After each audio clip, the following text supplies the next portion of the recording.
নমস্কার, আমি সুচারু। দাদা দিদির রাজনীতির এই প্ল্যাটফর্মে আপনাদেরকে স্বাগত জানাই। আর দাদা দিদির রাজনীতির প্ল্যাটফর্ম মানেই আপনারা জানেন নতুন নতুন রাজনৈতিক সমীকরণ, নতুন নতুন রাজনৈতিক বিতর্ক আপনাদের সামনে রাখা। আর আজকেও ঠিক একই রকমভাবে রাজনৈতিক রাজনৈতিক তর্কের বিষয়ে আপনাদের কাছে জানাতে এলাম। আপনারা জানেন যে ইতিমধ্যেই বঙ্গ সফরে এসেছেন কেন্দ্রীয় স্বরাষ্ট্রমন্ত্রী তথা বিজেপির নেতা অমিত শাহ।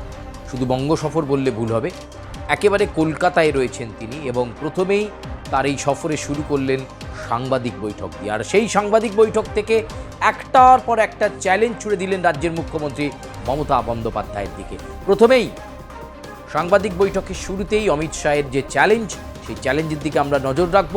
আমরা জানি যে 2026-এর বিধানসভা নির্বাচন সামনেই রয়েছে, আর এই মুহূর্তে এসআইআর চলছে, স্পেশাল ইন্টেন্সিভ রিভিশন, আর সেটাকে সামনে রেখে ইতিমধ্যেই প্রস্তুতি কিন্তু এখন একেবারে যুযুধান সমস্ত শিবিরে তুঙ্গে বলা যেতে পারে। এবং অমিত শাহ বার্তা দিলেন যে এই বাংলা পুনরুদ্ধারের দায়িত্ব ভারতীয় জনতা পার্টি। এই বাংলা স্বামী বিবেকানন্দের বাংলা, এই বাংলা শ্যামাপ্রসাদ মুখোপাধ্যায়ের বাংলা, এই বাংলাকে পুনরুদ্ধার করবে ভারতীয় জনতা পার্টি। 2026-এর এপ্রিল মাসের পর তৃণমূল কংগ্রেস অতীত হয়ে যাবে, একেবারে প্রত্যয়ের সঙ্গে দাবি করলেন অমিত শাহ। যদিও অন্যান্য বারের মতো এবার তিনি বলেননি এইবার 200 পার, এইবার অমুক পার, অর্থাৎ আসন সংখ্যা কত ভারতীয় জনতা পার্টি পাবে সেটা কিন্তু মুখে বলেননি, কিন্তু এটা তিনি এই চ্যালেঞ্জ প্রথম ছুঁড়ে দিলেন। 2026-এর এপ্রিল মাসের পর তৃণমূল কংগ্রেস অতীত হয়ে যাবে এবং ভারতীয় জনতা পার্টি সরকার গড়বে এবং বাংলায় যে মনীষীরা রয়েছে তাদের জন্য বাংলা যে গৌরব পেয়েছে সেই গৌরবের পুনরুদ্ধার করবে ভারতীয় জনতা পার্টি। এবং সে কারণেই স্বামী বিবেকানন্দ, শ্যামাপ্রসাদ মুখোপাধ্যায়ের কথা আনলেন অমিত শাহ। आज ममता बनर्जी के नेतृत्व में भ्रष्टाचार के कारण पूरे बंगाल का विकास एक प्रकार से थम गया है। मोदी जी की सारी लाभकारी योजनाएं जो पूरे देश में गरीबी का उन्मूलन कर रही है, यहां पर टोल सिंडिकेट के भेद चढ़ चुके हैं और हर योजना डेड एंड पर पहुंच चुकी है। बीजेपी सरकार का संकल्प 15 अप्रैल 2026 के बाद जब भाजपा सरकार बनेगी, बंग गौरव, बंग संस्कृति, उसके पुनर्जागरण की हम फिर से शुरुआत करेंगे। बंकिम बाबू और गुरुवर टैगोर और श्यामा प्रसाद मुखर्जी के स्वप्न का बंगाल बनाने का हम फिर से एक बार प्रयास करेंगे। এরপরেই তার আক্রমণের নিশানায় ছিল দেশের তথা এই পশ্চিমবাংলার সীমান্তবর্তী অঞ্চল। আমরা জানি যে নদিয়া ছাড়াও মুর্শিদাবাদ, মালদা এই সমস্ত জেলায় যে সীমান্তবর্তী অঞ্চল রয়েছে সেখানে কিন্তু স্পেশাল ইন্টেন্সিভ রিভিশন কেমন চলছে তার উপর কড়া নজর রয়েছে কমিশনের। একই সঙ্গে রাজনৈতিক দলগুলো নজর রয়েছে। এই পরিস্থিতিতে অমিত শাহ এবার বোমা ফাটালেন। এবার তিনি বললেন আমরা অনুপ্রবেশ বন্ধ করবই করব। আমরা অন্য রাজ্যে অনুপ্রবেশ বন্ধ করেছি, আমরা পশ্চিমবঙ্গেও অনুপ্রবেশ বন্ধ করব। কিন্তু অনুপ্রবেশ বন্ধ করতে গেলে যেটা দরকার সেটা হচ্ছে সব জায়গায় ফেন্সিং জোন, কাঁটা তার লাগানো। কিন্তু এক্ষেত্রে রাজ্য সরকার জমি দিচ্ছে না, চাঞ্চল্যকর অভিযোগ করলেন এবং আবারও মুখ্যমন্ত্রী মমতা বন্দ্যোপাধ্যায়কে চ্যালেঞ্জ ছুড়ে দিলেন তিনি এবং স্পষ্ট ভাষায় বললেন মুখ্যমন্ত্রী মমতা বন্দ্যোপাধ্যায়ও অনুপ্রবেশের কথা বলেন। তিনি বলেন এই অনুপ্রবেশ রুখতে হবে, বন্ধ করতে হবে।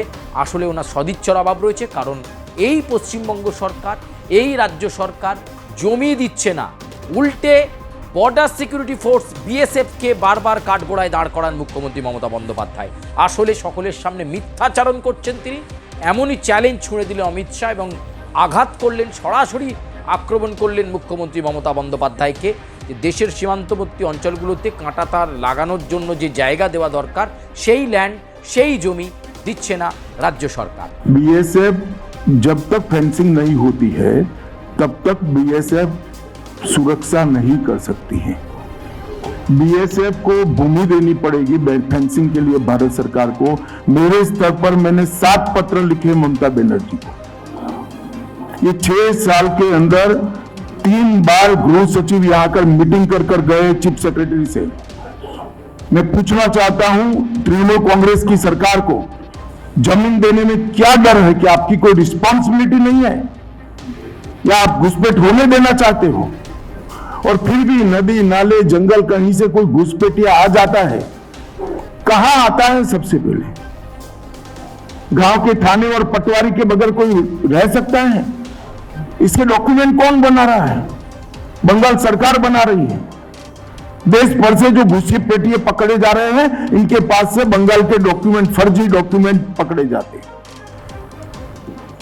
तो उन्होंने घुसपैठियों को अपनी वोट बैंक मजबूत करने के लिए राज्य सरकार की नीति के रूप में स्वीकार कर लिया है। इसलिए मैं कहता हूं कि तृणमूल कांग्रेस घुसपैठ नहीं रोक सकती। बंगाल की डेमोग्राफी खतरनाक तरीके से बदल रही है और आने वाला समय बहुत चिंताजनक।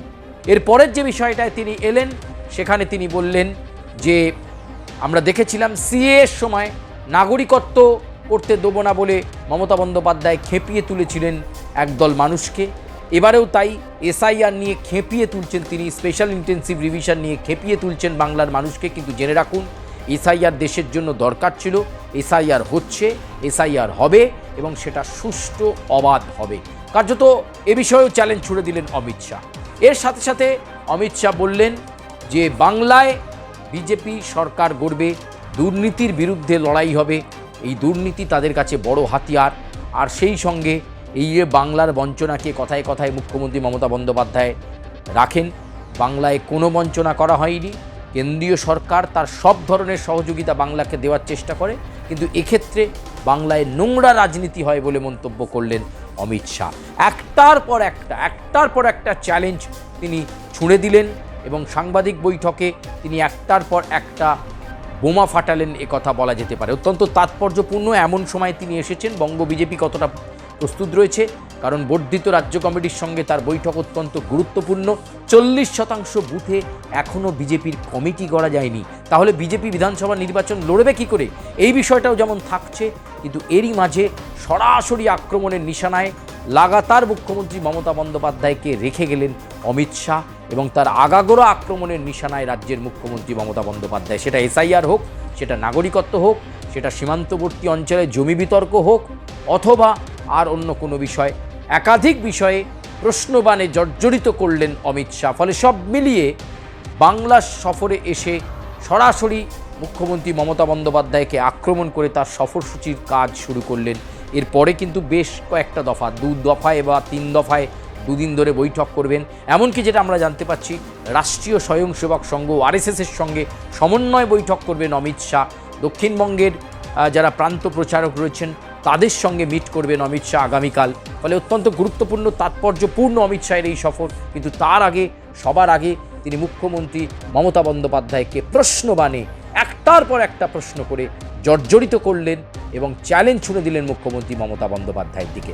আপাতত দাদা দিদির রাজনীতি এ পর্যন্তই। আপনাদের সঙ্গে আবার দেখা হচ্ছে দাদা দিদির রাজনীতি নিয়ে। তবে মুখ্যমন্ত্রীকে কী ভাষায় আক্রমণ করলে অমিত শাহ, সেটা আমরা যেমন শুনলাম, একই সঙ্গে আপনারাও আপনাদের মতামত অবশ্যই জানাবেন। আর কী ধরনের বিষয়ে আপনারা দাদা দিদির রাজনীতিতে শুনতে চাইছেন, আমরা চেষ্টা করব আপনাদের কাছে সেই বিষয়ে তীব্র এবং সূক্ষ্ম বিশ্লেষণ পৌঁছে দেওয়ার জন্য। ধন্যবাদ।